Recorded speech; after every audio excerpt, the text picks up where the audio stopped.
Praise the lord అండి. మీ అందరికీ యేసుక్రీస్తు నామంన మీకు అందరికీ శుభములు తెలియజేస్తున్నాను. ఈరోజు న్యూస్లో చదువుతుంటే ఒక విమానము పడిపోయిందని ఇప్పుడే న్యూస్లో చూశానండి నేను. సో ఏంటంటే దానిని బట్టి నాకు ఒక విజన్ని దేవుడు జ్ఞాపకం చేశాడు యాక్చువల్గా. సో ఆ విజన్ నేను మీతో షేర్ చేసుకోవాలనుకుంటున్నాను. దేవుడు నాకు అనేకమైన దర్శనాలు దయచేశాడు. దర్శనాల ద్వారా మరి దేవుడు మరి మాట్లాడుతూ ఉంటాడు నాతో. ఎందుకంటే దర్శనాలు ఎందుకు ఇస్తాడు నాకు అంటే, దర్శనాలను వచ్చినప్పుడు నేను వాటి గురించి ప్రేయర్ చేయమని దేవుడు నాకు దర్శనాలను చూపిస్తాడనమాట. సో నేను ఈ లోకంలో చూస్తున్నప్పుడు మరి అనేకమైన అవాంఛనీయ సంఘటనలు జరుగుతున్నప్పుడు మనము ఆ అవాంఛనీయ సంఘటనలు జరగకుండా మనము దేవుని సన్నిధానంలో వెళ్ళి మనము ఆ సాతానుడు కలగజేస్తున్న అవాంఛనీయ సంఘటనలు కలగకుండా మనం ఆపివేసే సామర్థ్యం దేవుడు మనకిచ్చాడు. సో మనం ఎప్పుడైతే ఏది బంధిస్తామో అది బంధింపబడుతుంది. ఈ లోకంలో మనకు దేవుడు ఏం చేశాడంటే, మనము లోకానికి వెలుగుగా పెట్టి దేవుడు లోకానికి మనం ఒక పరిష్కారంగా మనల్ని పెట్టాడు. సో యాక్చువల్గా నేను ఏదైనా దుర్ఘటనలు జరగడం కానీ, ఏదైనా అవాంఛనీయ సంఘటనలు జరగడం కానీ నేను చూసినప్పుడు నాకు చాలా బాధ వేస్తుందండి, చాలా బాధ వేస్తుంది. ఎందుకంటే దేవుడు ఇలాంటివి ఎందుకు జరగడానికి అలౌ చేస్తున్నాడంటే, మనము ప్రేయర్స్ ద్వారా మనము కంచె వేయాల. ఏ సిచ్యువేషన్లో అయినా కానీ మనకు కంచె వేయాలన్నమాట. మనం కంచె వేసుకోవాలా. లేకపోతే ఈ లోకం మీద శ్రమలు రాకుండా మన దేశం కొరకు, మన యొక్క ప్రజల కొరకు మనం ఈ లోకంలో దేవుడు మనల్ని ఒక ప్రవక్తలుగా మనల్ని ఎన్నుకొని దేవుడు ఆత్మను దయచేసి ఆ ఆత్మ ద్వారా మనం ఏం చేస్తామంటే జరగబోయే సంఘటనలను కూడా దేవుడు మనకు తెలుపుతాడనమాట. సో జరగబోయే సంఘటనలను కూడా మనము ఆత్మ ద్వారా తెలుసుకొని, మరి దేవుని యొక్క దర్శనాల ద్వారా మనం తెలుసుకొని వాటిని బంధించడానికి దేవుడు మనల్ని ఎన్నుకుంటాడు. సో ఈ అభిషేకము నాకున్నదని కొన్ని సంవత్సరాలు నేను అభిషేకింపబడిన తర్వాత కొన్ని సంవత్సరాల వరకు నాకు తెలియదు దేవుడు నాకు ఈ యొక్క వరాన్ని ఇచ్చాడని. సో నేను ఆ వరాన్ని ఉపయోగించుకోలేదు. నేను దర్శనాలను చూసి ఏదో కొన్ని కలలుగా నేను వాటిని నిర్లక్ష్యం చేశాను. సో కానీ దేవుడు నాకేం చెప్పాడంటే, నేను నీకు దర్శనాలలో నీకు ఏదైనా జరగడం చూపిస్తే నువ్వు వాటిని నిర్లక్ష్యం చేయొద్దు. వాటిని నేను నీకు శక్తినిచ్చాను, నీకు ప్రార్థన శక్తినిచ్చాను. నీకు పరలోకపు ద్వారములు మరి పాతాళ ద్వారములు నీ ఎదుట నిల్వనేరవు అని చెప్పాడు కదా. సంఘము ఎదుట నిల్వనేరవు. సో నువ్వే సంఘముగా దేవుడు నిన్ను చూస్తున్నాడు. ఈరోజు మరి సంఘము, దేవుని యొక్క సంఘముగా నీ యొక్క శరీరాన్ని దేవుడి యొక్క ఆలయంగా చూస్తున్నాడు. సో నీ ఆలయంలో, నీ శరీరంలో దేవుని యొక్క ఆత్మను పెట్టి దేవుడు ఏం చెప్తున్నాడంటే, ఆ యొక్క ఆత్మ ద్వారా మరి జరగబోయే సంఘటనలను నేను నీకు చూపిస్తే వాటిని నువ్వు చెడు సాతానుడు కలగజేస్తున్న ఈ లోకంలో చెడును సంభవిస్తుంటే దానిని బంధించడానికి నేను నీకు అధికారం ఇస్తున్నాను. దేవుడు పేతురుని కూడా సంఘముగా తను ఎన్నుకొని దేవుడు పేతురుకి పరలోకపు యొక్క మరి పాతాళపు యొక్క తాళపు చెవులు ఇచ్చాడు. నువ్వు ఏది బంధిస్తావో అది బంధింపబడుతుంది, ఏది విప్పుతావో అది విప్పబడుతుందని పేతురుకి అట్టి అధికారం ఇచ్చాడు దేవుడు. సో ఈరోజు నన్ను కూడా దేవుని యొక్క సంఘముగా మనల్ని ఎన్నుకొని దేవుని యొక్క సంఘ సభ్యులుగా మనము దేవుని యొక్క అధికారము మన చేతికిచ్చాడు ఈరోజు. సో నాకు దేవుడు ఏం చేశాడంటే, ఆత్మ ద్వారా ఒక దగ్గర రాసి ఉంటుందండి, యోహాను సువార్త 16 అధ్యాయంలో ఆత్మ ద్వారా మనము జరగబోయే సంగతులను కూడా దేవుడు మనకు తెలియజేస్తానని. సో ఈరోజు నేను ఒక చిన్న దర్శనాన్ని నేను మీతో షేర్ చేసుకుంటానండి. సో నేను ఇనిషియల్ డేస్లో యాక్చువల్గా హ్మ్. దేవుడు అన్యజనులకు వెలుగుగా నేను నిన్ను ఎన్నుకున్నానని చెప్పాడు. కానీ నాకు అన్యజనుల గురించి ప్రార్థన చేయమని ఒక భారాన్ని పెట్టాడు. దేవుడు వారి ఆత్మల కొరకు నేను మొరపెట్టుటకు దేవుడు నన్ను మరి దేవుడు నాకు భారం పెట్టాడు. అయితే వాళ్ళందరూ కూడా దేవుడు ఎలా చూస్తున్నాడంటే వారిని నిర్జీవులుగా చూస్తున్నాడు. వారు మరణించిన వారి వలె చూస్తున్నారు. వారు శారీరకంగా జీవించి ఉన్నారు కానీ వారి ఆత్మలో మరణించిన వారై ఉన్నారు. సో దేవుడు ఏం చెప్తున్నాడంటే నన్ను ఆ అన్యజనులకు వెలుగుగా ఉంచి వారి కోసం నేను ప్రార్థన చేస్తున్నప్పుడు పరిశుద్ధాత్ముడు వెళ్ళి వారి యొక్క ఆత్మలను వెలిగించి వారిని మరి మరణంలో నుండి జీవంలోకి ట్రాన్స్లేట్ చేయడానికి దేవుడు నన్ను అద్భుతముగా వాడుకున్న దినాలు ఉన్నాయండి. సో అందుకని దేవుడు ఎప్పుడైనా కానీ మనం క్రైస్తవులం కదా, మనమే ప్రొటెక్షన్ మనకే ఉంటుంది. వారు అన్యజనులు కదా, వారు నాశనం అవుతారు, వారు పాపం చేస్తారు కాబట్టి వారికి అనుభవిస్తారులే అని మనము అనుకోవడానికి వీల్లేదు. దేవుడు ఏం చెప్తున్నాడంటే ఒకవేళ నువ్వు నిజముగా మరి దేవుని యొక్క ఆత్మను కలిగిన బిడ్డవైతే దేవుడికి లోకంలో ఉన్న ప్రతి ఒక్కరిని ప్రేమిస్తాడండి. దేవుడు పాపి కాదు. మరి ఎలాంటి దుర్మార్గులనైనా యేసయ్య ప్రేమించి వారి కోసము ప్రార్థన చేశాడు ఈ భూమి మీద ఉన్నప్పుడు. దేవుడు అంటాడు, నా గొర్రెలు కాకుండా నా దొడ్డిలో ఉన్న గొర్రెలు కాకుండా ఇంకా వేరే గొర్రెలను కూడా నేను రక్షించాలి అని ఒక వచనంలో చెప్తాడండి. నేను మీకు అంటే నాకు కరెక్ట్గా వచనం గుర్తులేదు, కానీ దేవుడు నా దొడ్డిలోనివి కానివి కూడా నేను వాటి కొరకు కూడా నేను ప్రాణం పెడుతున్నాను. అంటే ఏంటంటే క్రైస్తవులు కాకుండా మరి అన్యజనుల కోసం కూడా దేవుడు ప్రాణం పెట్టాడు. సో నాకు దేవుడు ఆ యొక్క దర్శనం ఇచ్చినప్పుడు నేను మరి లూసిఫర్ ఒకరోజు నేను బాగా మరి దేవుని యొక్క ఆత్మను పొందుకున్నాక నేను బాగా కూడా 3 సంవత్సరాలు నేను చాలా ఘోరమైన శ్రమలలో నేను వెళ్తున్నప్పుడు మరి అంధకారంలో నుండి నేను వెళ్తున్నప్పుడు గాఢాంధకారంలో నేను నడుస్తున్నప్పుడు మరి అగ్ని లాంటి శ్రమలలో నుండి నేను వెళ్తున్నప్పుడు దేవుడు నాకు ఆ సమయంలో నా శరీరంలో బలం ఉండేది కాదు. నేను వాక్యం చదివేదాన్ని కానీ నాకు అంత శక్తి నాలో లేదు అప్పుడు. సో నేను ఇంకా నా శ్రమలతో నేను పోరాడుతున్నాను.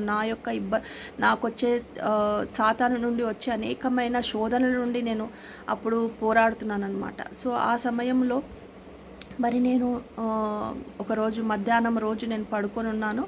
ఆ సమయంలో నాకు దర్శనం కలిగిందనమాట. సో ఆ దర్శనంలో ఏం జరిగిందంటే మరి అపవాది అయిన సాతానుడు నా యొద్దకు వచ్చాడు. అపవాది అయిన సాతానుడు అంటే లూసిఫర్ నా దగ్గరికి వచ్చి నాతో మాట్లాడడం మొదలుపెట్టాడు. సో వాడు వచ్చి మాట్లాడినప్పుడు వాడి యొక్క స్వరము ఎంత భయంకరంగా ఉందంటే మరి ఆ స్వరాన్ని నేను విన్నప్పుడు మరి అంత భయంకరమైన వాయిస్, అంత వికారమైన వాయిస్ని నేను ఎక్కడా వినలేదండి. అంత ఘోరంగా ఉంది వాడి వాయిస్. సో వాడు నాతో మాట్లాడడం మొదలుపెట్టాడు.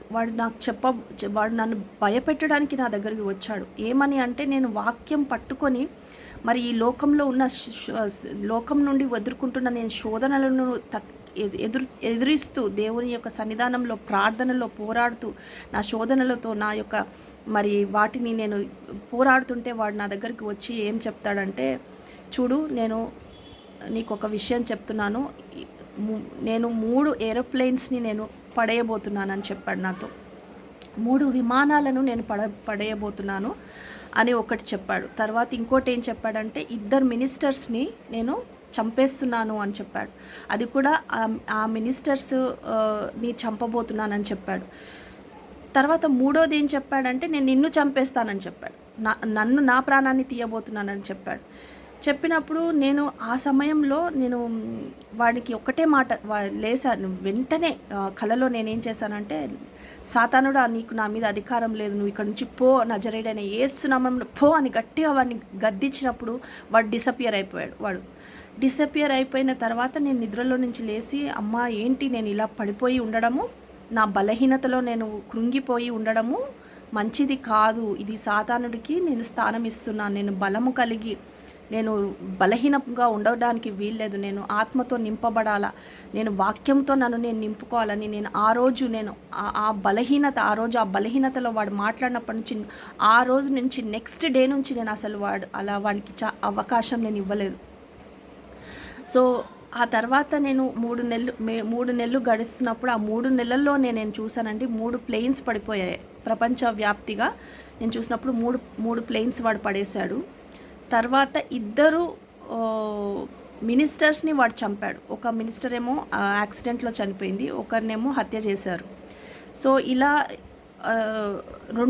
ఇద్దరు మినిస్టర్స్ని చంపేశారనమాట. సో నేను ఆ 2 అవి 3 నెలల లోపల జరిగేసరికి నేను వాడు చెప్పింది చెప్పినట్టే వాడు చేశాడు కదా అనేసి నాకు ఇంకా వాడు మళ్ళీ వెంటనే నా తలంపులో చెప్తున్నాడు అనమాట. చూడు, నేను ఈ 2 నీకు చెప్పాను కదా, ఈ 2 చేశాను, ఇప్పుడు నీ ప్రాణాన్ని కూడా తీయబోతున్నానని వాడు చెప్పినప్పుడు నేను అప్పుడు కూడా దేవుని సన్నిధానంలో ప్రార్థన చేసి అప్పుడు నేను కంటిన్యూస్గా ఆఖరి శత్రువు అయిన మరణం నా పాదాల కిందికి రావాలని నేను ప్రార్థన చేస్తున్నాను అనమాట. సో ఈ రోజు వరకు కూడా వాడు నన్ను ఏం చేయలేదు.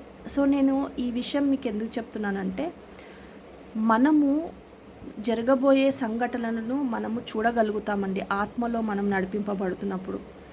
సో అది ఎలా అంటే దేవుడు మనకు ఎందుకు చూపిస్తాడు, వాడు సాతానుడు మన దగ్గరికి రావడానికి కూడా దేవుడే అలౌ చేశాడు.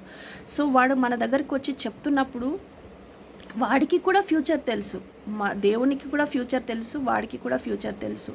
సో వాడు చేసే అయితే నేను దేవుని సన్నిధానంలో నేను ప్రార్థన చేసి, ఏంటి ప్రభువా అంటే దేవుడు ఏం చెప్పాడంటే, నీ పట్ల నాకు ఒక ఉద్దేశం కలిగి ఉన్నాను, నిన్ను ఎన్నుకున్నాను, భూమి పునాదులు వేయబడకముందే నిన్ను ఎన్నుకున్నాను.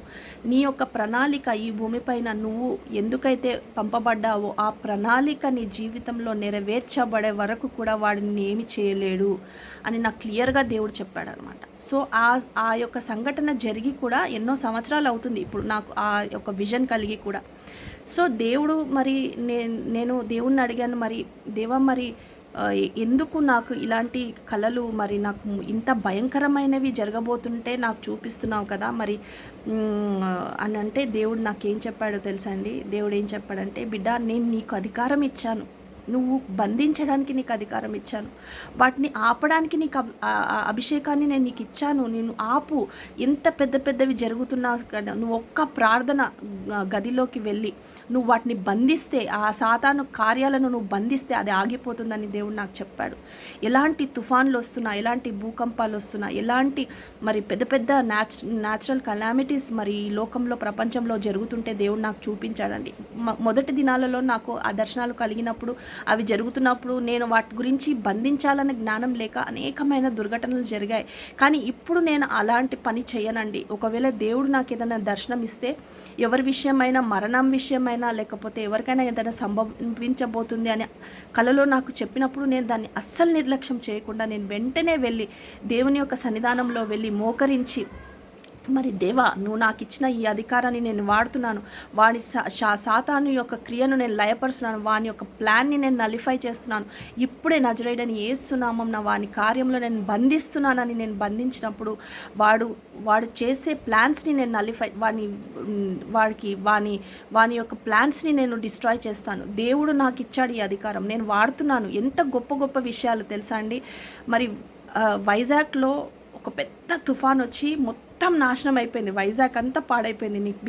మీకు గుర్తుందో లేదో, ఆ విషయం కూడా దేవుడు నాకు చూపించాడండి. దాని రీజన్ కూడా చెప్పాడు ఎందుకు వచ్చిందని. సో ఇలాంటివి నాకు గొప్ప విషయాలు దేవుడు దర్శనంలో చూపిస్తాడు. సో దేవుడు నాకెందుకు ఇవి చూపిస్తున్నాడని నేను ఒకరోజు ఆత్మలో చాలా వేదన పడ్డాను. ప్రభువా, నాకు భయం వేస్తుంది, ప్రభువా, నువ్వు ఇలాంటివి చూపిస్తున్నావు, నాకు భయం వేస్తుంది. ఎవరైనా మరణించబోతున్నారంటే దేవుడు నాకు చూపిస్తాడు. సో దేవుడిని నేను అడిగాను, ప్రభువా, నాకు ఇలాంటి దర్శనాలు దయచేయకు ప్రభువా. నువ్వు అంటే దేవుడు చెప్పాడు, బిడ్డ, నీకు రెస్పాన్సిబిలిటీ ఉంది, నేను నీకు ఇచ్చాను. వాడి కార్యములను, వాడి యొక్క అపవాది యొక్క క్రియలను నువ్వు లయం చేయాలి. వాడు చేసే వాడి నాశనాన్ని నువ్వు ఆపగలిగే శక్తి నేను నీకు ఇచ్చాను ఒక సంఘముగా. సో వాడు చేసేటివి నేను నీకు ఎందుకు చూపిస్తున్నానంటే, నువ్వు దానిని ఆపగలిగే సామర్థ్యం నీకుంది, నీది కాదు, నీలో ఉన్న ఆత్మకుంది. సో నువ్వు విడుదల చేయాలా, నీ మాటలు విడుదల చేయాలా, వాటిని బంధించాలని దేవుడు చెప్పినప్పుడు నేను మత్తయి సువార్త 18:16 రాయబడినట్టు పాతాళం యొక్క పరలోకం యొక్క తాళపు చెవులు మనకిచ్చాడు దేవుడు సంఘంకి. సో నేను ఇప్పుడు ఆ యొక్క తాళపు చెవులను వాడి నేను వాటిని బంధిస్తాను ఇప్పుడు.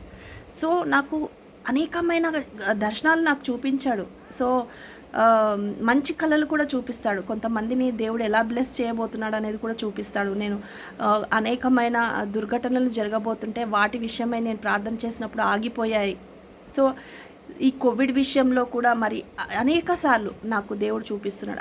అంతిమ దినాలలో ఉన్నాం కాబట్టి మనం పరిశుద్ధాత్మతో నింపబడి మరి దేవుని యొక్క ఉగ్రత అంటే సాతాను చేత వచ్చే ఉగ్రతను మనల్ని దేవుడు మనం ప్రార్థన చేస్తుంటే అనేక మంది ప్రాణాలను మనం కాపాడిన వారం అవుతాం. సో మనము అది మరణం మీద అధికారం మనకి ఎవరికైతే ఉంటుందో వారికే ఈ సామర్థ్యం దేవుడు దయచేశాడు, వారికి సామర్థ్యం ఇచ్చాడు. నీకు మరణం మీద అధికారం ఎప్పుడైతే పొందుకొని ఉంటావో అప్పుడు నువ్వు వేరేళ్ళ మరణాన్ని కూడా ఆపగలిగే సామర్థ్యం దేవుడు నీకు ఇచ్చాడని మర్చిపోదు. సో ఎవరికి అధికారం ఉంటుంది తెలుసా అండి? ఎవరైతే కృపలోనూ సత్యములోనూ ఎస్టాబ్లిష్ అయి ఉంటారో వారికి దేవుడు ఇతరుల మరణాలను ఆపగలిగే శక్తిని, అధికారాన్ని దేవుడు మనకిచ్చాడు. సో దేవుడు నాకు ఇట్లాంటి దర్శనాలు నేను కలిగినప్పుడు నేను భయపడకుండా వెంటనే వాటిని బంధించినప్పుడు ఆగిపోతాయండి అలాంటివి సంభవించకుండా. సో నాకు అనేక సార్లు తలంపులలో కూడా నేను కూర్చున్నప్పుడే నాకు దేవుడు తలంపులలో చెప్తాడు, ఈ విషయం ఇలా జరగబోతుంది అక్కడ అన్నప్పుడు నేను వెంటనే ప్రార్థన చేసి దాన్ని నేను బంధిస్తాను. సో ఈరోజు ఏంటంటే ఇదొక దర్శనం నేను చెప్తున్నాను. ఈరోజు వాడు లూసిఫర్ చెప్పాడు, నేను నిన్ను చంపేస్తానని. ఇంతవరకు వాడు నన్ను చంపలేకపోయాడు. ఎందుకు అనంటే నాకు తెలుసు నా దేవుడు నన్ను నాకు వాగ్దానం చేశాడు, మరణాన్ని రుచి చూడకుండా నేను నిన్ను తీసుకొని వెళ్ళిపోతానని. సో దేవుడు ఆ మాట ఇచ్చాడు, నేను దాన్ని నమ్ముతున్నాను, దాన్ని నేను క్లెయిమ్ చేస్తున్నాను. సో నాకు ఎక్కడికి వెళ్ళినా నా చుట్టూ దేవదూతలు ఉంటాయి. నా ఇంట్లో నేను దేవదూతను నేను చూశాను లిటరలీ. నేను 2014 సంవత్సరంలో సో నేను దేవదూత నా ఇంట్లో సంచరిస్తుంటే నేను చూశాను. వాడు ఎంత ఎత్తుగా అంటే దేవదూత ఎంత ఎత్తుగా ఉందంటే అంత ఎత్తుగా ఉంది, పొడుగ్గా. సో నేను ఒకరోజు మధ్యరాత్రి 3 గంటలకు నేను వాక్యం చదువుకుంటుంటే దేవదూత ఒక రూమ్లో నుండి ఒక రూమ్లోకి వెళ్ళడం నేను చూశాను నా కళ్ళారా. సో దేవుని యొక్క దూతలు మన చుట్టే ఉన్నాయండి. అంటే మనం స్పిరిట్ రెల్మ్లో వాటిని చూడగలిగే దేవుడు కృప ఇస్తే మనం చూస్తాము. చూడకుండా కూడా దేవుడు నీ చుట్టూ దేవదూతలను పెట్టి నిన్ను కాపాడుతుంటాడు. ఎప్పుడైతే నువ్వు దేవుని యొక్క పని మీద ఈ లోకంలో నువ్వు జీవిస్తావో, దేవుని యొక్క మిషన్ మీద ఎప్పుడైతే నువ్వు ఉంటావో, నీ యొక్క తల వెంట్రుక ఒక్కటి కూడా కింద పడకుండా దేవుడు నిన్ను కాపాడగలడు. సో ఈరోజు ఏంటంటే దేవుని యొక్క దర్శనాలను నిర్లక్ష్యం చేయకుండా మనకు దేవుడు ఫ్యూచర్ని చూపిస్తుంటే మనము వాటిని మనం ప్రార్థన చేయకుండా వదిలిపెట్టకూడదు, దాని గురించి ప్రార్థన చేయాలి. సో అలాగే అన్నమాట. ఇప్పుడు మనకు 4th వేవ్ రాకుండా దేవుడు మరి నాకు అంటే 4th వేవ్ వస్తుంది అంటున్నారు కదా, మనం ప్రార్థన చేసి వాటిని బంధించినప్పుడు దేవుడు దాని నుంచి అనేకమైన మరణాలు సంభవించకుండా ఆపివేసే శక్తి మన నాలుకకిచ్చాడు, మన ప్రార్థనకిచ్చాడు. సో మనం నీతిమంతుల ప్రార్థన బహుబలమైనది. దేవుని యొక్క ప్రవక్తలు ఈ లోకానికి ఒక మరి వారి లోకాన్ని దేశాన్ని కోసము విజ్ఞాపనలు చేయడానికి దేవుడు ప్రవక్తలను ఎన్నుకున్నాడండి. ప్రవక్త పిలుపు అంటే గొప్ప పిలుపు, దేవునితో డైరెక్ట్ కనెక్షన్ ఉంటుంది మనకి. సో మనం దేవునితో డైరెక్ట్గా విని మరి అపవాది యొక్క తంత్రములను ఎరిగి వాటిని ఆర్పగలిగే సామర్థ్యం దేవుడు మనకిచ్చాడు. వారి యొక్క అగ్ని బాణములన్నిటినీ ఆర్పగలిగే సామర్థ్యం మనకిచ్చాడు. కాబట్టి ఈరోజు నేనేం చెప్తున్నానంటే, నేను ఈరోజు ఒక చిన్న టెస్టిమనీ ఇచ్చాను. సో ఈరోజు ఒక చిన్న విజన్ని నేను షేర్ చేసుకున్నాను.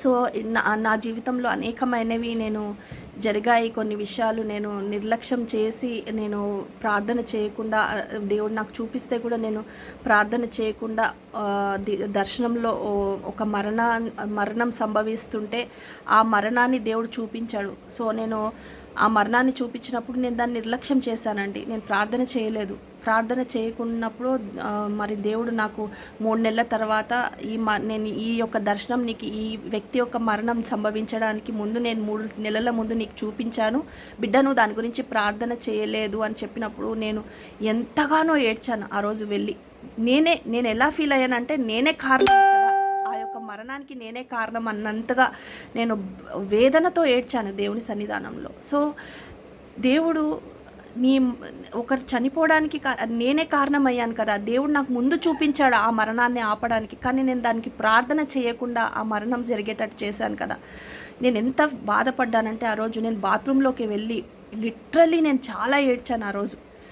సో ఆ వ్యక్తి ఎవరు అని నేను చెప్పను. అది మా కుటుంబ సభ్యులలోనే జరిగింది ఆ విషయము. దేవుడు అప్పుడు చెప్పాడనమాట, నీ సొంత కుటుంబంలో నీకు అలా జరిగితే నీవంత బాధపడ్డావు కదా, మరి లోకంలో అనేక మంది సాతాను చేత మరణం పొందుతుంటే మరి నాకెంత బాధ అవుతుంది బిడ్డ. నీకు అందుకనే నేను నిన్ను ఎన్నుకున్నాను. నువ్వు వారి యొక్క ప్రాణాల కోసము, వారి యొక్క విమోచన కోసము, వారి యొక్క సేఫ్టీ కొరకు నువ్వు ప్రార్థన చేయాలా అని దేవుడు నాకు ఈ భారం నాకు పెట్టాడండి. సో ఈరోజు మనమందరం కూడా మన సెల్ఫిష్ లైఫ్లో, మన జీవితంలో మన ఫ్యామిలీ బాగుంటే చాలు అని మనం జీవించకుండా దేవుని యొక్క మనం ఈ దేశం కొరకు, ఈ రాష్ట్రం కొరకు, మరి మనము ఈ యొక్క ప్రపంచంలో ఏలుతున్న రాజుల కోసము, మరి అందరి కోసం మనం ప్రార్థన చేయడానికి దేవుడు మనకు ఒక రెస్పాన్సిబిలిటీ ఇచ్చాడు. సో మనకి గొప్ప రెస్పాన్సిబిలిటీ ఉంది సంఘంగా. సో మనమందరం కూడా మరి దేవుని యొక్క ఆత్మ చేత మరి మనము నింపబడి, మరి నీలో ఉన్న అభిషేకము మరి నీకెవరూ బోధించనక్కర్లే, కానీ నీలో ఉన్న అభిషేకము సమస్తము బోధిస్తుంది అని చెప్తున్నాడు కదా. పరిశుద్ధాత్మ దేవుడు రాబోయే సంఘటనలను, అపాయాలు వస్తే నీకు బోధిస్తాడు. సంతోషకరమైనవి ఏమన్నా నీకు స్టోర్ చేసి అది కూడా బోధిస్తాడు. సో దేవుడు అన్నీ చూపించి మనం ప్రతి ఒక్క ప్రాబ్లమ్స్ నుండి మనం తప్పించుకుంటూ మరి ఆ యొక్క ఇబ్బందుల నుండి ఏ ప్రాబ్లమ్స్ లేకుండా మనం ముందుకు పోవడానికి ఆత్మజ్ఞానం దయచేసి దేవుడు మనము సంఘం కొరకు, లోకం కొరకు, మరి రాష్ట్రం కొరకు, మరి దేశం కొరకు, మరి అందరి కోసం మనం ప్రార్థన చేస్తుంటే దేవుడు మనము అన్కండిషనల్గా దేవుని ఒక రాజ్యం కొరకు పనిచేస్తుంటే దేవుడు మనల్ని అద్భుతంగా దేవుడు మనల్ని ప్రిజర్వ్ చేస్తాడు, కాపాడుతాడని నేను మీకు ఈరోజు తెలియజేస్తూ, మరి ఇది మీకు అంటే ఇది ఒక చిన్న దర్శనాన్ని నేను షేర్ చేసుకున్నాను. ఇలాంటి అనేకమైన దర్శనాలు నా జీవితంలో ఉన్నాయి. నేను మళ్ళీ సమయం వచ్చినప్పుడు నేను మీతో షేర్ చేసుకుంటాను. Thank you so much. God bless you.